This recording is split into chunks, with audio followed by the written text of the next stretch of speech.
Hello दोस्तों, आपका स्वागत है आपके अपने चैनल स्टडी इन प्रोग्रेस पे। जैसे कि हम बायोलॉजी पढ़ रहे थे, बायोलॉजी में हमारा आज चलेगा सेल डिवीज़न, कोशिका विभाजन। हमने कोशिका और कोशिका के सारे कोशिकांश पढ़ लिए हैं। अगर आपको कोशिका के सारे कोशिकांग पढ़ने हैं तो चैनल की प्लेलिस्ट में मिल जाएगा बायोलॉजी के नाम से, वहाँ आप सारे कोशिकांग पढ़ लेना, ठीक है, क्योंकि वो वहाँ से भी क्वेश्चन बहुत ही सारे एग्जामों में बनते हैं। तो देखते हैं कोशिका विभाजन। वीडियो शुरू करने से पहले अगर आपने चैनल को सब्सक्राइब नहीं किया है तो चैनल को सब्सक्राइब कर लीजिए और उसके बगल में बने हुए बेल आइकन को भी प्रेस कर लीजिए, जिससे कि मैं कोई सी भी वीडियो डालूं आपको तुरंत नोटिफिकेशन आ जाए और आप वीडियो देख पाएँ। तो शुरू करते हैं। कोशिका विभाजन। कोशिका विभाजन की खोज यानी डिस्कवरी सबसे पहले किसने की थी? वर्चो नाम के साइंटिस्ट ने की थी 1855 में, ठीक है। खोज से भी क्वेश्चन बन जाता है तो इसको याद कर लेना।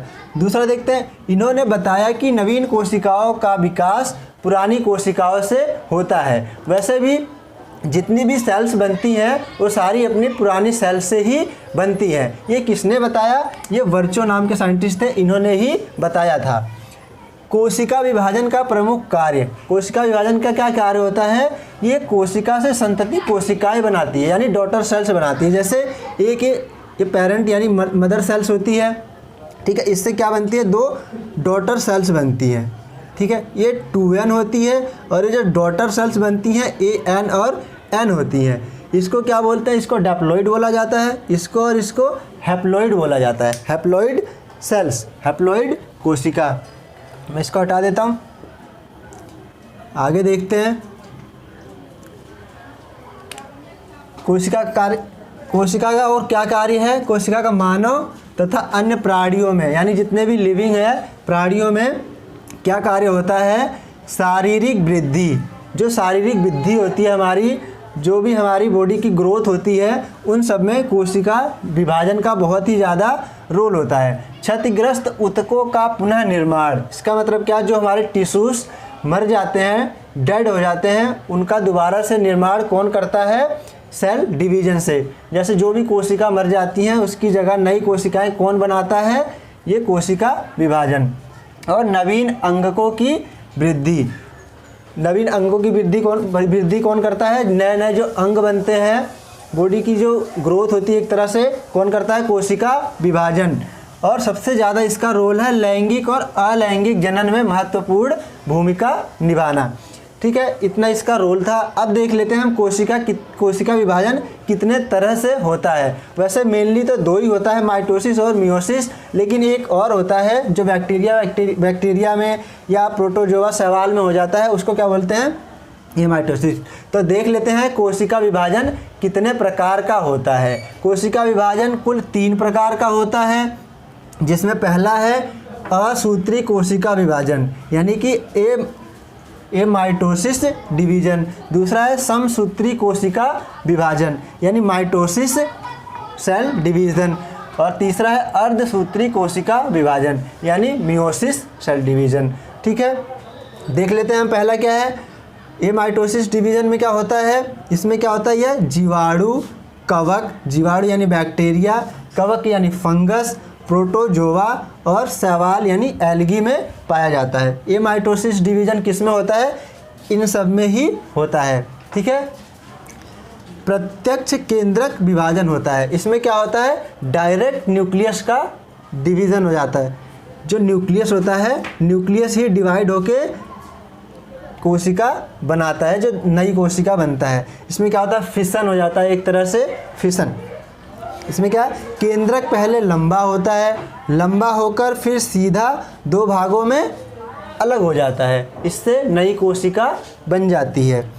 प्रत्येक भाग में एक संतति केंद्रक पहुंचता है। जैसे इसके अंदर एक न्यूक्लियस होता है, ये लंबा होके 2 भागों में जब बढ़ता है तो दोनों में एक एक न्यूक्लियस आ जाता है, ठीक है। तो यही इसका मतलब था। आगे देखते हैं, इस प्रत्यक्ष केंद्रक विभाजन को क्या बोलते हैं? कैरियोस्टेंसिस यानी केंद्रक विभाजन कहते हैं, ठीक है। अब देख लेते हैं हम दूसरा, समसूत्री कोशिका विभाजन यानी माइटोसिस, ठीक है। यह क्या है? इसे परोक्ष कोशिका विभाजन कहते हैं। इसका क्या मतलब है? कि इसमें सेल साइकिल चलती है, एक साइकिल चलती है जिसके थ्रू इसमें डिवीज़न होता है।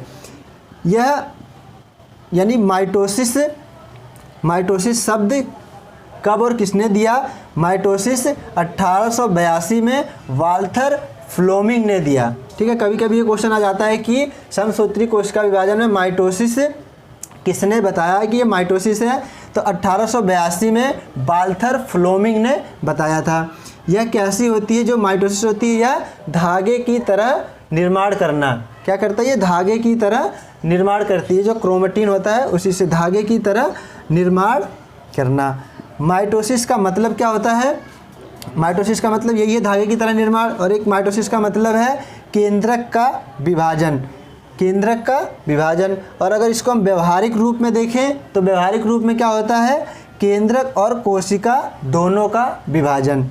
ठीक है, आगे देखते हैं। यह कायिक कोशिकाओं में होता है। इसका सबसे मेन रोल है कि क्या ये कायिक कोशिकाओं यानी कि सोमैटिक सेल्स में होता है। जितनी भी हमारी सोमैटिक सेल्स होती हैं, जैसे हाथ पैर, ये सब जितनी भी हमारी बॉडी स्ट्रक्चर दिख रही है, ये सब क्या है? सोमैटिक सेल्स है। सोमैटिक सेल्स का कौन बनाता है? जैसे हमें चोट लग जाए तो उन सबको भरने का कौन काम करता है? ये माइटोसिस डिवीजन से ही चोट भरती हैं। ठीक है, इसमें क्या होता है? मातृ कोशिका से संतति की 2 कोशिकाएं बनती है। जैसे क्या है?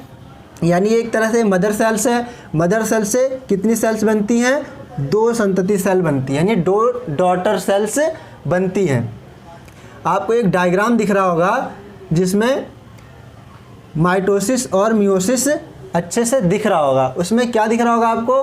कि इसमें 2 डॉटर सेल्स बन रही होंगी। ठीक है, आगे देखते हैं। यह जटिल होता है, यानी कि यह कई चरणों में कंप्लीट होता है। एक जैसे इसका तो था डायरेक्ट हो गया, डायरेक्ट सेल डिवीजन हो गया, लेकिन इसका क्या है? ये साइकिल चलती है। इसमें क्या है? यह कई चरणों में होता है। इसके फेजेस बनते हैं। जैसे क्या है? इसमें प्रोफेज, मेटाफेज, एनाफेज, टीलोफेज और साइटोकाइनेसिस फेजेस होते हैं। ये 5 फेजों में कंप्लीट होता है पूरा सेल डिवीज़न जो होता है, ये 5 फेजों में कंप्लीट होता है। ये 5 के पाँचों डिवीज़न कल देखेंगे अच्छे तरीके से। अभी आज हम देख लेते हैं बस कि माइटोसिस और मियोसिस होता क्या है। ठीक है, अर्धसूत्री कोशिका विभाजन यानी मियोसिस, ये क्या होता है? इसकी खोज सबसे पहले वीज़मैन नाम के साइंटिस्ट ने की थी। खोज तो इन्होंने की थी वीज़मैन ने, लेकिन इसका नामकरण फार्मर तथा मुरे ने 1905 में दिया। ठीक है, यह केवल जनन कोशिकाओं में पाई जाती है। माइटोसिस का क्या था? ये सोमैटिक सेल्स में पाई जाती हैं, लेकिन यह क्या है? जनन कोशिकाओं में ही पाई जाती हैं। ठीक है, जितनी भी जनन कोशिकाएं होती हैं उन सब में ही यह पाई जाती हैं। जितनी भी जेनेटिक सेल्स होती हैं उन सब में ही यह पाई जाती हैं। यह जो जनन कोशिकाएं होती हैं, अगर जंतु की जनन कोशिकाएं हैं तो उसमें इसका क्या काम है? शुक्राणु तथा अंडाणु बनाना। शुक्राणु मतलब क्या? स्पर्म, तथा अंडाणु मतलब क्या? ओवम बनाना। तो अगर क्वेश्चन पूछे कि स्पर्म और ओवम कौन बनाता है, तो वो मियोसिस में बनता है। ऐसे ही अगर हम पादप में देखें, प्लांट में देखें, तो इसमें नर तथा मादा युग्मक बनाना यानी एंथर और स्टिग्मा बनाती है कौन? मियोसिस। आगे देखते हैं। युग्मकों में गुणसूत्र की संख्या आधी हो जाती है। जब भी युग्मक बनते हैं, जैसे एक सेल से जब डॉटर सेल्स बनती हैं ये, तो इसमें क्या युग्मकों की संख्या आधी हो जाती है। जैसे मान लो हमारा 46 क्रोमोसोम होता है एक ह्यूमन में, लेकिन इसमें क्या हो जाएगा? 23 और 23, यानी ये 2n होता है और ये n और n होता है। तो वही युग्मकों की संख्या क्या हो जाती है? आधी हो जाती हैं। इस युग्मकों की संख्या की आधी होने को क्या कहते हैं?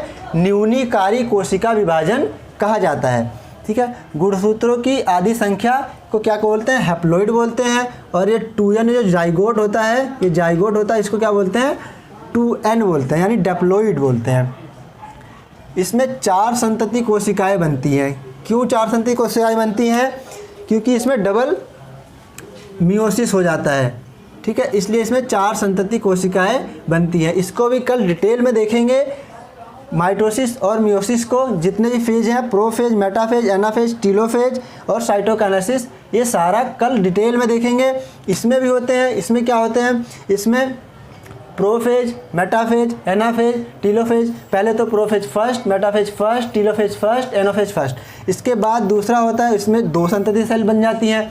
फिर इसके बाद 2 सेल और बनती हैं, prophase second, metaphase second, anaphase second, telophase second. ये सारे के सारे फेजेस कल देखेंगे डिटेल में, ठीक है। तो अगर आपको वीडियो अच्छी लगी हो, कुछ समझ आया हो, तो वीडियो को ज़्यादा से ज़्यादा शेयर करें और लोगों तक पहुंचाएं, क्योंकि इतनी ज़्यादा डिटेल में कोई नहीं पढ़ाता, ठीक है। तो वीडियो को ज़्यादा से ज़्यादा शेयर करें और चैनल को सब्सक्राइब करें। ऐसे ही अच्छी अच्छी वीडियो पाने के लिए, वीडियो देखने के लिए आपका बहुत बहुत धन्यवाद। Thank you.